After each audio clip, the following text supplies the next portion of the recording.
बिस्मिल्लाहिर्रहमानिर्रहीम। अस्सलाम वालेकुम डियर स्टूडेंट्स। तो आज हम अपना क्लास 12 का हमारा बायो का जो हमने चैप्टर 15 शुरू किया था। आज हमारा टॉपिक है एक्सक्रीशन इन एनिमल्स। पिछले लेक्चर में हमने स्टडी किया था एक्सक्रीशन इन प्लांट्स को और एक्सक्रीशन कैसा प्रोसेस है, ठीक है। तो आज हम फर्दर स्टडी करेंगे एक्सक्रीशन इन एनिमल्स को। एक्सक्रीशन की डेफिनेशन को हम जरा अपने सामने है। एक्सक्रीशन क्या होती है? एलिमिनेशन होती है या फिर रिमूवल प्रोसेस होता है ऑफ द वेस्ट, यानी कि जो हमारी बॉडी के लिए टॉक्सिक वेस्ट होता है, हार्मफुल वेस्ट होता है, जब हम उसको एलिमिनेट कर दे तो हमारे पास पूरा का पूरा प्रोसेस होता है एक्सक्रीशन का। अब जब हम एनिमल्स में बात करते हैं तो एनिमल्स में जब वाटर एंड साल्ट ज्यादातर इसके अंदर क्या होता है कि हाइपोटोनिक कभी कभार जो है सिचुएशन क्रिएट हो जाती है इन द सेल। जब हाइपोटोनिक क्रिएशन होती है मीन्स के वाटर जो है उसकी अमाउंट जो है वो बहुत ज्यादा हाइपर हो जाती है, बहुत ज्यादा हो जाती है, ठीक है। इस कंडीशन में फिर वाटर को कम करना पड़ता है, मीन्स के हाइपोटोनिक लेवल से आइसोटोनिक करना पड़ता है इस लेवल को। फिर जब ये आइसोटोनिक होता है इस केस में एक्सेस वाटर जो है वो रिलीज होता है, ठीक है, एक्सक्रीटरी प्रोडक्ट, ठीक है।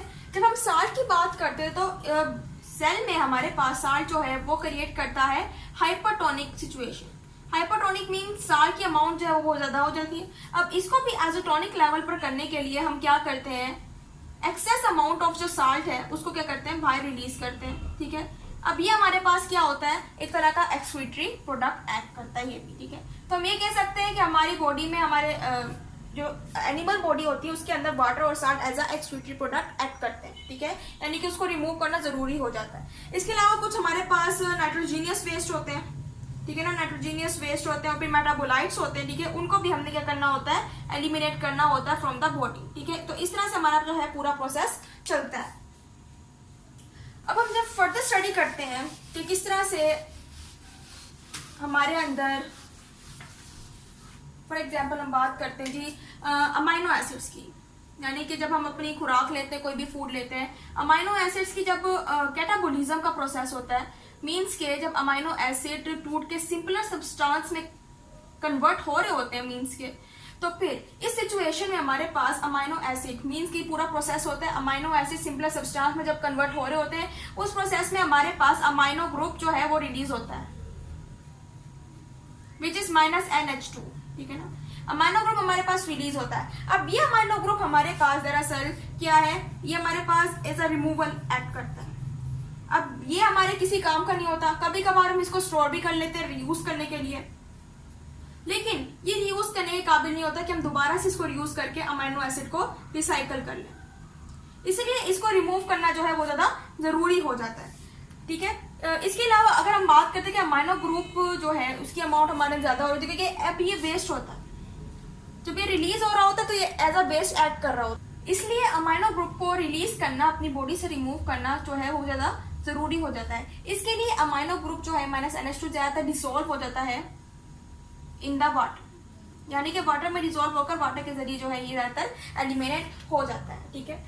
इस तरह हम बात करते हैं कि अमाइनो ग्रुप जो है अगर ये इसकी जो लेवल है वो एलिवेटेड हो जाए, मीन्स के बहुत ज्यादा बढ़ जाए इन द बॉडी, ठीक है ना, तो बॉडी के अंदर ये मुख्तलिफ कन्वर्जन स्टार्ट कर देता है, मीन्स के या तो कोमा में चला जाता है इंसान, जो एनिमल बॉडी है या फिर ह्यूमन बॉडी है वो कोमा में चली जाती है, या फिर ये यूजुअली डेथ भी कॉज कर सकता है, यानी कि हमारी बॉडी के अंदर वेस्ट का होना जो है ये बहुत ज्यादा टॉक्सिक होता है हमारे लिए, जो कि डेथ भी कॉज कर सकता है, ठीक है।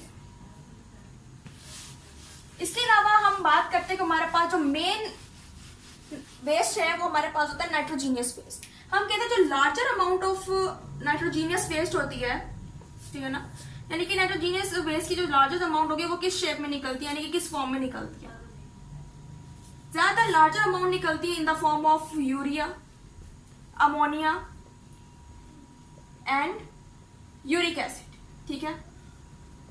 इसी तरह हम बात करते हैं कि स्मॉलर वैल्यूज जो है, मतलब कि जो स्मॉलर अमाउंट है नाइट्रोजीनियस वेस्ट की वो किस फॉर्म में निकलती है, वो ज्यादा हमारे पास जी निकलती है जी ट्राइमिथाइल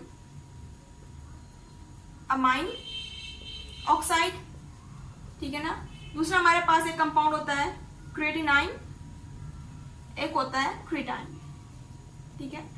और हम बात करते हैं कि हमारे पास जो बहुत ज्यादा स्मॉल क्वांटिटीज होती हैं जिनको हम कह सकते हैं कि लोअर क्वांटिटी होती है ऑफ द नाइट्रोजीनियस वेस्ट, वो निकलती है in the form of amino acid, in the form of purines and in the form of pyrimidines, ठीक है। तो इस तरह से हमारे पास नाइट्रोजीनस वेस्ट जो है मुख्तलिफ फॉर्म्स में निकलती है, यानी कि अगर larger value of nitrogenous waste है तो वो या तो यूरिया में कन्वर्ट हो जाएगा या अमोनिया में या फिर यूरिक एसिड में। अगर लोअर वैल्यूज हैं, ठीक है ना, lower amount of nitrogenous waste है तो वो या तो ट्राइमिथाइल अमाइन ऑक्साइड की फॉर्म में या फिर क्रिएटिनाइन या फिर क्रिएटाइन की फॉर्म में निकल जाएगा। अगर स्मॉलर अमाउंट है नाइट्रोजीनस वेस्ट की वो निकलेगा अमाइनो एसिड की फॉर्म में या फिर प्यूरिन्स की फॉर्म में या फिर pyrimidines की फॉर्म में, ठीक है।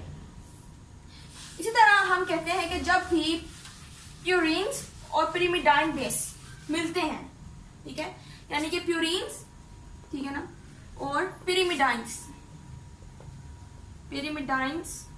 बेस जब इनके दरमियान मेटाबॉलिज्म होता है, मेटाबॉलिज्म का प्रोसेस होता है, तो हमारे पास जो नाइट्रोजीनस वेस्ट बनता है सिग्निफिकेंट, जिसको हम कहते हैं कि बहुत ज्यादा वेस्ट होता है हमारे पास, वो होता है जी हाइपोएक्सेंथाइन, ठीक है ना। इसके अलावा xanthine, urea, uric acid, allantoin and हमारे पास आखिर में अमोनिया, ठीक है। तो ये हमारे पास जो है as a result of purines और pyrimidine बेस मेटाबॉलिज्म हमारे पास से नाइट्रोजीनस वेस्ट जो है वो निकलते हैं, ठीक है।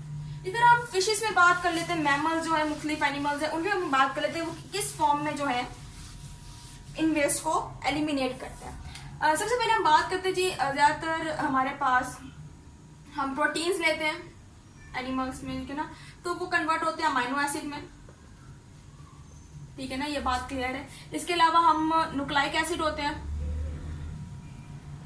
वो कन्वर्ट होते हैं जी हमारे पास नाइट्रोजीनियस बेस में, ठीक है। अब इन दोनों केसेस में हमारे पास जो रिलीज होती है वो होती है amino group which is -NH3, ठीक है। तो हमारे पास अमाइनो ग्रुप जो है इन दोनों केसेस में रिलीज होता है। अब अमाइनो ग्रुप जो है ये हमारे पास रीयूज तो होता नहीं है क्योंकि हमारे पास एक तरह का एक्स्ट्रा मटेरियल होता है, ठीक है। तो मुख्तलिफ एनिमल्स में मीन्स के सबसे पहले हम बात करते हैं फिशेस की, ठीक है ना, जो एक्वाटिक एनिमल्स है उनके अंदर ये रिलीज होता है in the form of ammonia, जो नाइट्रोजीनियस वेस्ट, ठीक है ना, अमोनिया के फॉर्म में विच इज NH3, ठीक है। इसके अलावा हम मुख्तलिफ मैमल्स की बात करते हैं, ठीक है ना, जो बिग लिविंग ऑर्गेनिजम्स हैं उनके अंदर ये रिलीज होता है in the form of urea, ठीक है, जिसका हमारे पास फॉर्मूला है O+C NH2 एंड इधर भी NH2, ठीक है। और हमारे पास फॉर एग्जाम्पल हम बात करते हैं जी मुख्तलिफ बर्ड्स की, हमारे पास जो रेप्टाइल्स होते हैं और स्नेल्स वगैरह होते हैं, ठीक है ना, लैंड स्नेल्स, इनके अंदर जो एक्सक्रीशन का प्रोसेस होता है तो ये रिलीज करते हैं यूरिक एसिड, ठीक है। अब यूरिक एसिड का प्रोसेस जो हमारे पास पूरा का पूरा स्ट्रक्चर है वो कुछ इस तरह से है। मैं आपको इसका स्ट्रक्चर ड्रॉ करके दिखा देती हूँ यूरिक एसिड का, कि बर्ड्स रेप्टाइल्स स्नेल्स में यूरिक एसिड जो है वो एलिमिनेट होता है। यूरिक एसिड का हमारे पास जो स्ट्रक्चर है C, इधर इसके पास डबल बॉन्ड होता है O, ठीक है। इसके अलावा इधर ये है नाइट्रोजन H जो है उसके साथ कनेक्ट होता है, ज्वाइन होता है, इधर इसके साथ बॉन्ड बना होता है C का और इधर डबल बॉन्ड O, ठीक है। इसके अलावा यहाँ पर ये दोबारा कार्बन और ये कार्बन और ये कार्बन और इधर दोबारा से डबल बॉन्ड। अब यहाँ पर मजीद जो है यहाँ पर हमारे पास दोबारा से NH N के साथ बॉन्डिंग बनी होती है और ये दोनों जाके जुड़ते हैं कार्बन पर और यहाँ पर डबल बॉन्ड O। तो ये हमारे पास पूरा का पूरा यूरिक एसिड का स्ट्रक्चर है जो कि बर्ड्स, रेप्टाइल्स और स्नेल्स जो हैं एलिमिनेट करते हैं in the form of uric acid. Mammals जो है वो एलिमिनेट करते हैं तमाम के तमाम वेस्ट को in the form of urea, and fish और एक्वाटिक एनिमल्स जो है वो एलिमिनेट करते हैं in the form of ammonia, ठीक है। तो ये था हमारा आज का लेक्चर, उम्मीद है आपको लेक्चर पसंद आया होगा। तो इंशाल्लाह अगले लेक्चर में हम मजीद जो एक्सट्रूशन के प्रोसेस है उसको स्टडी करेंगे। तब तक के लिए अल्लाह हाफिज़।